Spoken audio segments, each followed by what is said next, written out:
Hey guys, welcome back to Tiny House Customs. I'm Dan, and in today's video I'm going to show you how I sheet a wall that's already been stood up. So the first thing I got to do is make sure that the bottom plate is running completely flat.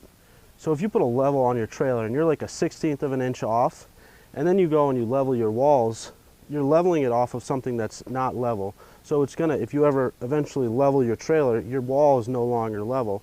It's going to be close to an 1/8 inch out because of that the extra height on the wall. Instead of leveling the trailer, I just want to make sure that my bottom plate is running completely flat. So what I did is I put a nail 12 inches up from the bottom plate on both ends, and I strung a line all the way down. When you want to just put a line on temporarily, if you take your line and you put a loop in it and you just roll it a couple times, hook that loop onto your fixed object, and if you pull the slack out of the longer rope and then double back the line, it's going to twist around itself and it's going to create its own knot. And I want that line about a 1/2 inch off of the framing so I can get my tape measure behind it and I can get an accurate reading. And then I went into the middle, into the 3 different spots, and I checked. I hooked onto this bottom plate and I measured to my line and made sure that I had 12 inches exactly. It was a little bit off, so what I did was I jacked up one corner and I shimmed it up 1/4 of an inch, and that brought this bottom plate completely flat. So you can see here, I hooked my tape measure on the bottom plate and I measured up to my red line, and I'm just a hair under, which is close enough to me. So on both ends, I'm placing a nail up here so that it's good with that point, so that when I hook my tape measure on, it's going to line up right with the top plate. Now I just have to square my wall up. I hooked my tape measure up to that top corner. I put a nail right where the plate is, and now I'm going to measure down here, and I have 267 and 5/8. So the other side I had 267 and 5/8. This side I have 268 and 3/8.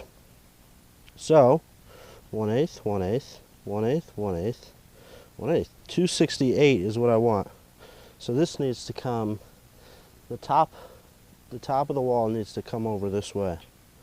So to move the top of this wall over, I'm going to install a diagonal brace. And I'll push this brace over, nail the bottom so that the wall stays square. I'm going to do this on the inside of the wall so that I can ply with the outside without any obstructions. Since I'm working by myself, I'm going to have to be kind of creative on how I drive this over.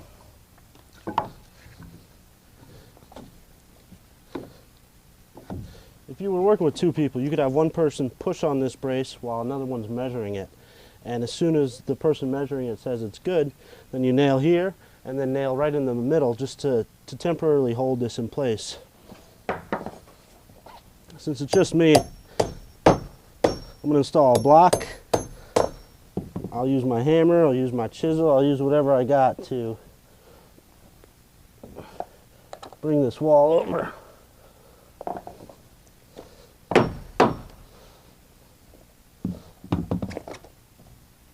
I'm only going to show you that I'm checking it once, but I'm checking it 5 or 6 times to make sure that I'm good.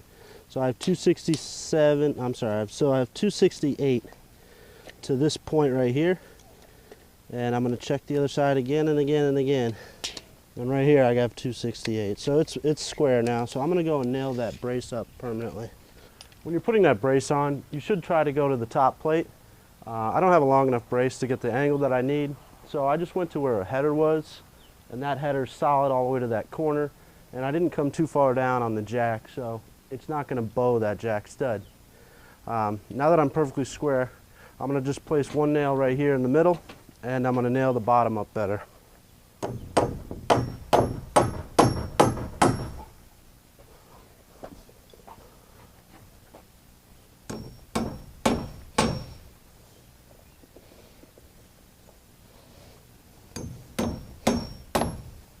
So I snapped a line at 4 feet from the bottom of the plywood that I have on the bottom of my trailer, so that this plywood will cover everything.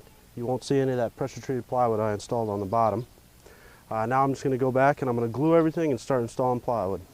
Because I pulled 16 inches off of this corner, I'm going to start with my plywood on this end and go that way, because an 8-foot sheet will sit flush here and it'll land half and half on a stud or a cripple or whatever I have there. Since I'm plywooding this by myself, it's going to be real hard to hold the sheet of plywood up.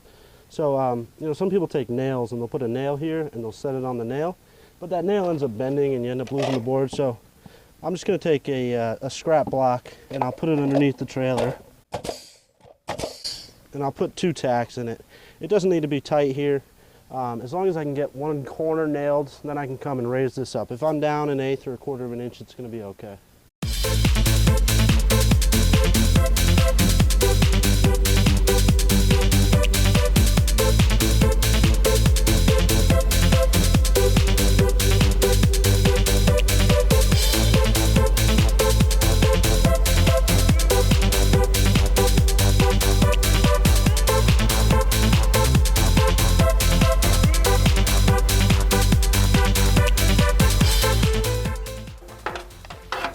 That's sketchy. Ah, welcome to Sketchville. Population is about to go down. Ooh, faba. All right. I mean, a little sketch, just a wee bit.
Ah, motherfucker, fuck.